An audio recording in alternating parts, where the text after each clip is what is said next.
Assalamualaikum warahmatullahi wabarakatuh. Pertama, alhamdulillahirobbilalamin, pada kesempatan kali ini kita bisa berkumpul di sini dalam keadaan sehat walafiat. Terima kasih kepada rekan-rekan guru di SMP 4 yang telah menyediakan waktunya untuk bisa menghadiri istilahnya sharing ya tentang apa yang telah saya pelajari dan rekan-rekan guru CDP yang lain tentang materi budaya positif di modul 1.4 ini.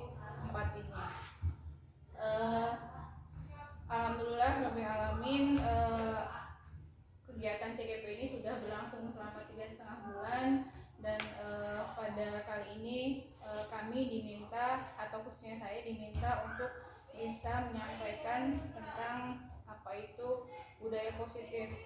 Tapi sebelumnya kita mau tahu bahwa kegiatan ini itu tujuannya adalah ingin bagaimana pendidikan itu semuanya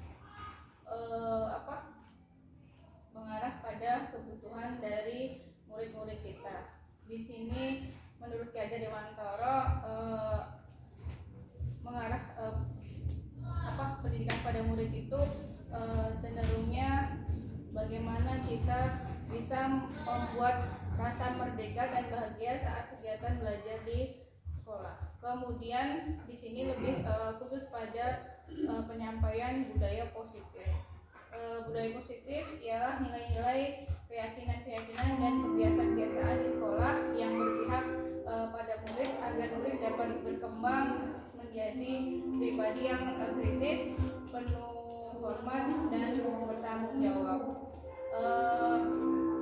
Seperti kalau disampaikan oleh Ki Hajar Dewantara, kita itu sebagai guru itu layaknya menjadi seorang petani dan murid itu adalah sebagai bibitnya. Jadi kita di sini diharapkan dapat menumbuh kembangkan, mengarahkan murid-murid kita menjadi sosok-sosok yang memiliki karakter atau pribadi yang positif. Nah, pada kegiatan budaya positif ini sebenarnya ada banyak materi.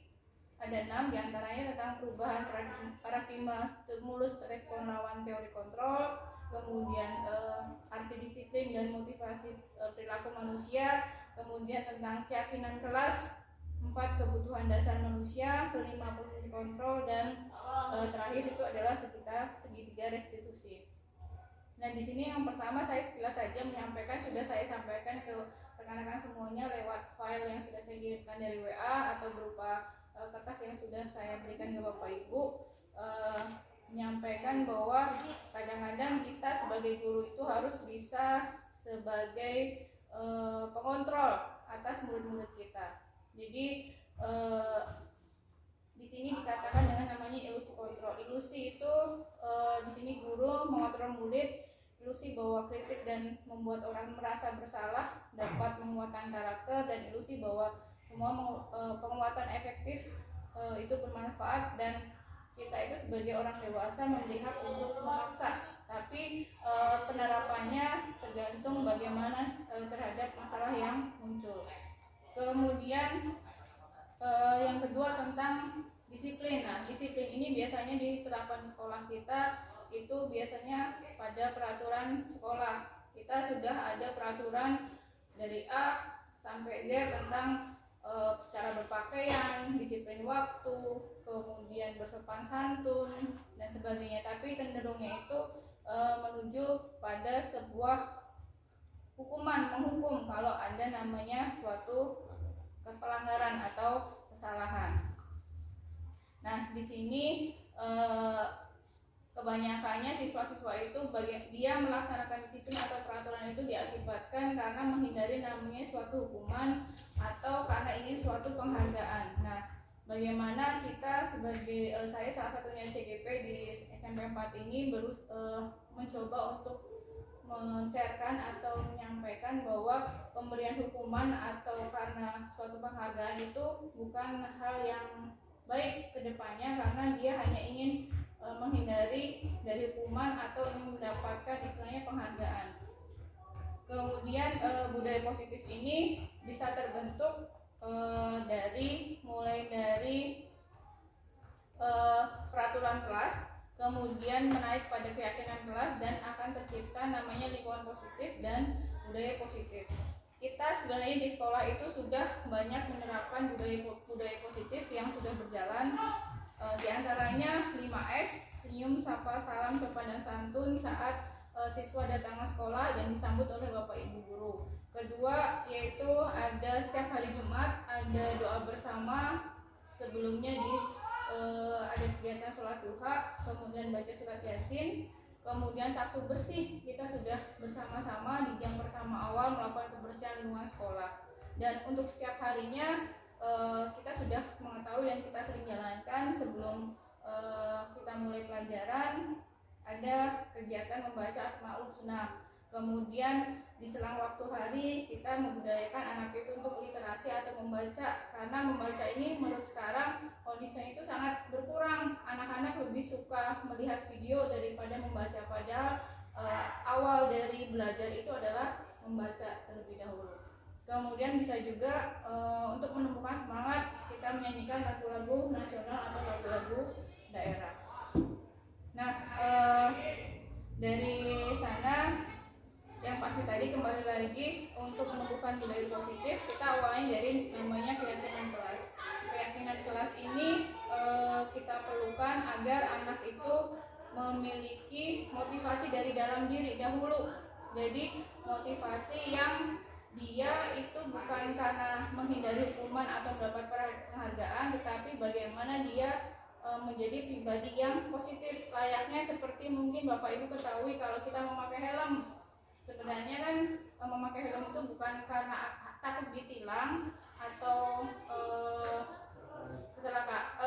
takut ditilang atau ada polisi, tapi harusnya kesadaran ini sebagai bahwa kalau kita memakai helm itu menghindari kecelakaan kayak gitu. Jadi keselamatan, jadi kesadaran diri. Jadi kan diharapkan bahwa keyakinan kelas itu dapat menumbuhkan budaya positif dan penerapannya pada bisa mematuhi peraturan sekolah, bahwa peraturan itu bukan untuk menghindari hukuman kita jalankan, tapi untuk sebagai dasar keyakinan diri untuk membentuk budaya positif. Jadi nanti insya Allah kalau kita bisa menerapkan budaya positif di sekolah, anak-anak itu tidak akan melanggar aturan, menyadari dan meyakini tentang apakah itu terlambat ke sekolah, kemudian berpakaian kurang rapi, kemudian istilahnya ada masalah atau konflik juga. Nah di sini juga untuk membentuk budaya positif, kita juga harus mengetahui masalah muncul itu karena apa. Sebenarnya ada kebutuhan dasar, ada 4 kebutuhan dasar, 5. Yang pertama adalah cinta dan kasih sayang, cinta, kasih atau rasa memiliki dan dimiliki, kemudian kesenangan, penguasaan, kebebasan dan bertahan hidup. Nah di sana itu diharapkan juga kita sebagai seorang guru dan rekan-rekan guru yang lain dapat memposisikan diri sebagai seorang manajer, bukan hanya sebagai penghukum atau pembuat orang merasa bersalah sebagai teman atau pemantau, tapi kita sebagai manajer itu bisa meraih anak mengetahui tentang masalah apa yang muncul karena dia ada kebutuhan apa yang diperlukan. Nah dalam penyelesaian itu kita bisa menerapkan namanya segitiga restitusi, adalah proses menciptakan kondisi bagi murid untuk memperbaiki kesalahan mereka sehingga mereka bisa kembali pada kelompok mereka dengan karakter yang lebih kuat. Jadi bagi murid yang memiliki masalah, jangan sampai dia tersudut atau tersisihkan karena masalah yang ada. Mungkin itu yang bisa saya sampaikan ke rekan-rekan dari materi yang sudah saya sharekan sebelumnya. Mungkin dari rekan-rekan ada umpan balik atau tambahan, dipersilakan. Ya Bu Mila. Terima kasih Bu Ana atas penjelasannya. Sepakat ya dengan penjelasan Bu Ana bahwa budaya positif di sekolah kita itu sebagian besar sudah dilaksanakan dengan baik. Terkait dengan segitiga restitusi, apa yang akan dilakukan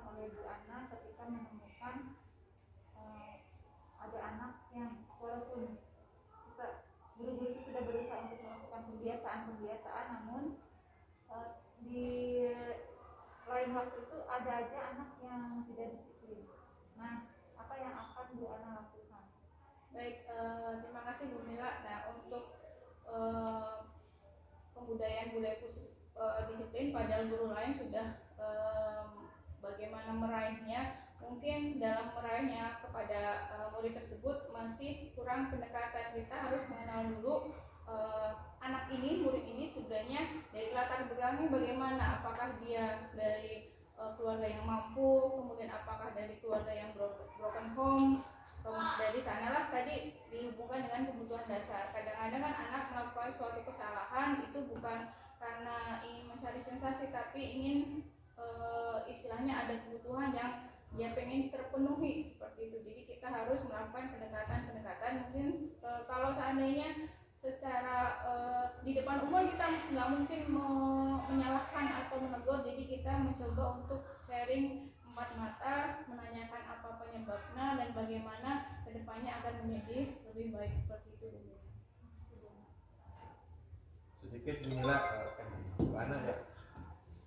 Terima kasih atas penjelasannya yang luar biasa, begitu jelas bagi saya pribadi. Cuma sedikit yang ingin saya tanyakan mengenai apa yang tadi disampaikan Bu Mila mengenai restitusi, bahwa di sekolah kita kan ada terkadang anak mendapatkan hukuman yang berat ketika anak melakukan salah, hukuman.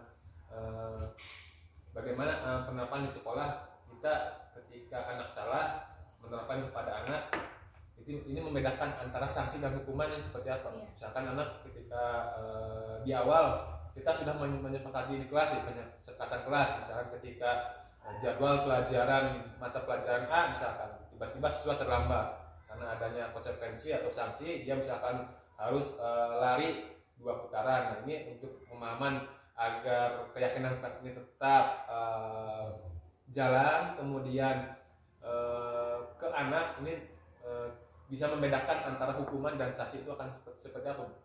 Baik, terima kasih untuk Pak Iwan.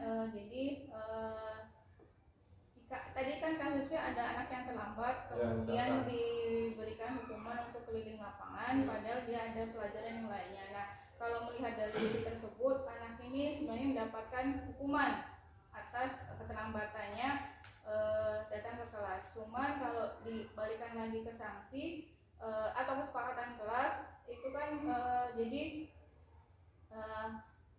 anak tersebut dengan teman-temannya sudah mempunyai kesepakatan kelas bahwa jika terlambat hukumannya seperti itu. Kalau memang sudah menjadi kesepakatan kelas berarti tidak apa-apa. Cuman kalau seandainya itu kesepakatan itu mungkin cenderung sebagai bisa mempermalukan anak tersebut, sebaiknya kesepakatan itu diubah menjadi suatu bentuk hal yang lainnya. Karena jika anak melakukan kesalahan kemudian ada penghukuman di depan orang lain, kemudian istilahnya dipermalukan dan bukannya ada rasa ingin berubah untuk datang lebih cepat, kadang-kadang malah anak itu muncul, udahlah nggak usah ke sekolah saja kalau sudah terlambat. Jadi diharapkan kita nanti bisa bersama-sama dengan Bapak Ibu di sini awalnya, mungkin kita bisa bersama-sama dengan guru-guru yang lain karena kita jumlahnya banyak ya Bapak Guru di SMP 4. Jadi kita mulai dari komunitas terkecil dahulu untuk bisa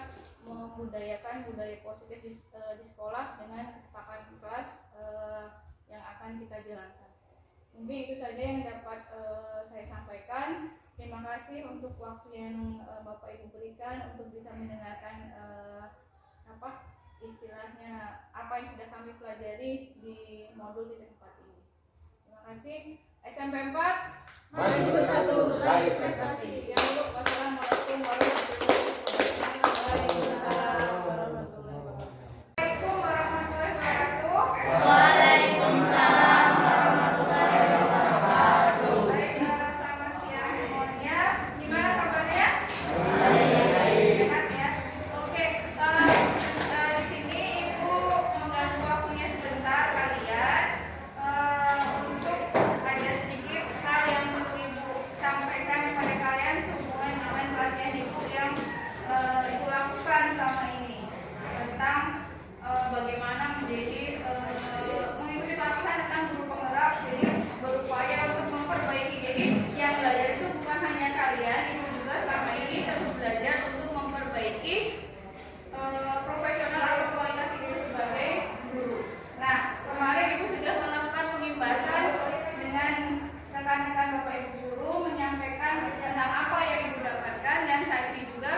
giliran kalian untuk menerima apa yang ibu terima juga untuk kepada murid-murid ya.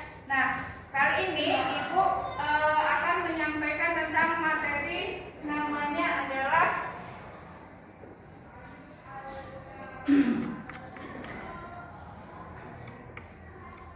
keyakinan kelas. Nah, keyakinan, apa itu keyakinan menurut kamu? Ada yang tahu tidak keyakinan?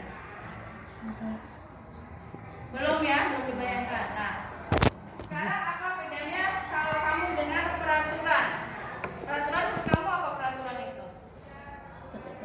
Tahu kan ada peraturan SMP 4? Salah satunya apa? Contohnya sebutkan peraturan SMP 4. Memakai masker. Terus?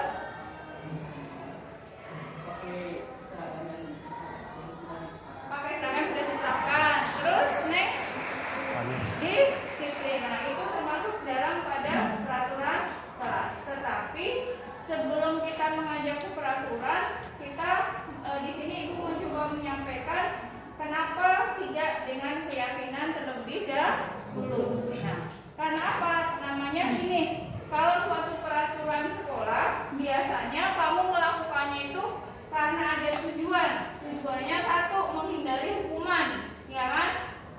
Soalnya kamu tahu kalau melanggar ini poinnya ini dan sebagainya harus nanti panggilan orang tua, bahkan kalau parah sampai dikeluarkan. Nah, di sini ibu akan menyampaikan keyakinan kelas. Ya, kenapa kita memiliki peraturan, kenapa harus mempunyai keyakinan? Seperti halnya contohnya, kalau kalian tadi bilang menggunakan masker, kenapa masker itu sekarang penting? Kenapa? Karena protokol kesehatan itu peraturan dari pemerintah, kemudian dari daerah penerapan. Kemudian lebih baliknya dari kita menggunakan masker itu apa? Kesehatan. Menghindari virus, yaitu dari faktor kesehatan. Kamu pakai masker ini dipaksa atau sadar sendiri? Nah, sadar sendiri. Kalau sadar sendiri berarti kan tanpa harus disuruh sudah terbiasa menggunakan masker. Sama juga kalau kalian menggunakan helm, ya kan? Kalau pakai helm itu karena kamu takut polisi atau karena demi apa? Keselamatan. Yang kamu yakini apa? Apakah karena keselamatan atau karena takut polisi? Keselamatan. Nah, disitulah poin dari namanya Keyakinan.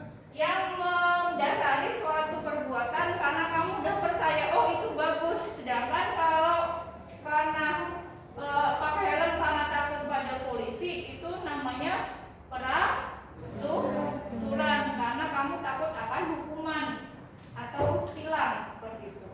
Nah, kita di sini kan sudah berjalan 1 semester, tapi kadang-kadang masih ragu-ragu apa sih sebenarnya keyakinan kelas kita. Ibu harapkan nanti di sini kamu bisa mengungkapkan apa yang diinginkan saat dalam kelas ini pengen belajarnya lebih nyaman, lebih bahagia, lebih menyenangkan. Di sini ibu akan ngasih contoh salah satunya keyakinan kelas yang bisa kamu lakukan adalah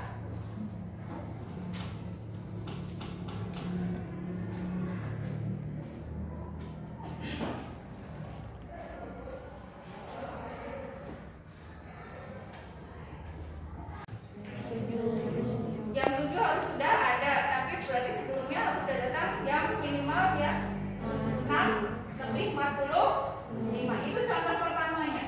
Silakan nanti ibu akan memberikan kertas kecil ya, masing-masing ibu minta kalian menuliskan apa yang menjadi keyakinan kelas seharusnya saat kamu belajar di sekolah.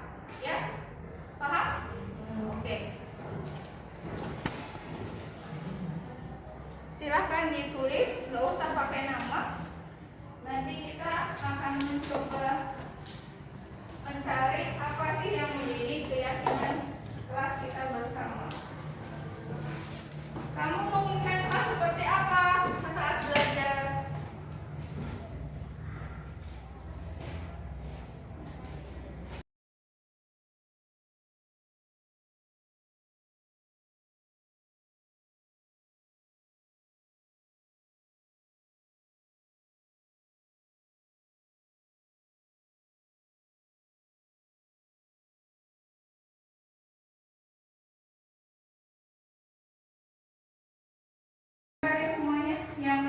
tadi ditempel di sini.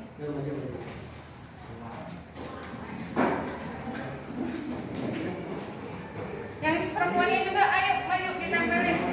Yang rapi. Di sini aja. Boleh di kanan, boleh di kiri.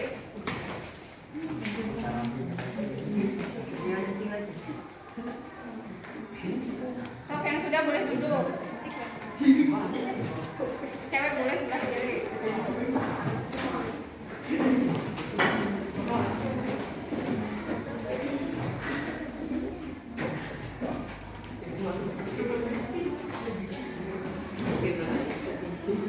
Nah, sekarang kita mencoba untuk menyimpulkan beberapa ide dari keyakinan kelas dari masing-masing siswa, ya.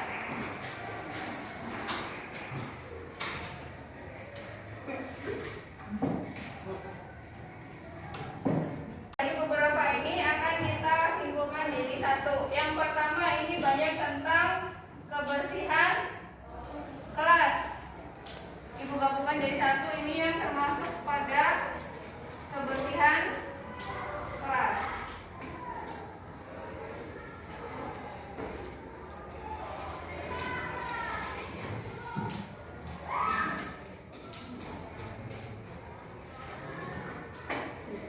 Ini sampah lagi. Kemudian, oh bagus, jangan tidur saat belajar. Siapa yang suka tidur? Tidak. Oke. Berpakaian rapi. Kemudian menyimpan barang pada tempatnya. Tidak berisik di kelas. Berarti apa? Ini. Ini. Kemudian tidak makan.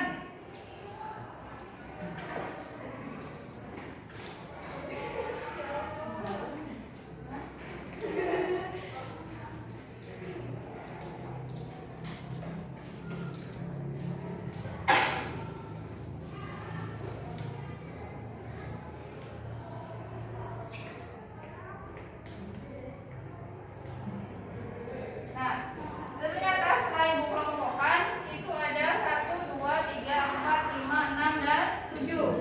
Berarti kesepakatan pertama pertama di sini adalah intinya itu adalah di sini tidak membuang sampah, tidak membuang sampah, bersih ketika belajar, keyakinan kelasnya menjaga kebersihan. Berarti yang kedua itu adalah menjaga kebersihan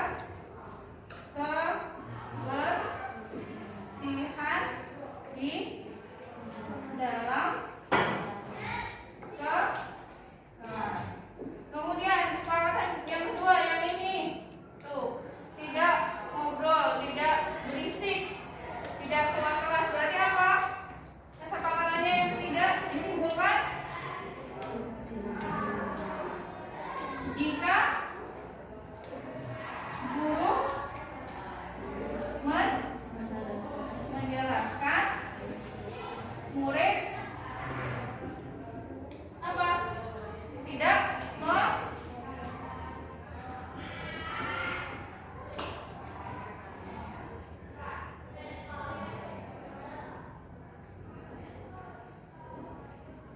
ya, ketika guru menjelaskan, murid tidak mengobrol atau berisik. Kemudian selanjutnya yang kedua, nah ini yang perlu di sini dituliskan adalah tidak mencoret tembok dan meja, ya. Kemudian di sini ada yang mengatakan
untuk menjadikan diri kita lebih disiplin, menjadikan nanti sebuah budaya positif yang akan kita sudah terbiasa di kelas, maka nanti umumnya juga ke sekolah juga akan lebih kondusif. Jadi kamu belajarnya nyaman, bahagia, kayak gitu. Paham? Baik, terima kasih sudah menunggu waktunya. Kita sudah membuat keyakinan kelas. Semoga keyakinan kelas ini dapat dijalankan. Semua selalu dalam kondisi sehat. Ingat ya, di sini tadi lupa malahan selalu menggunakan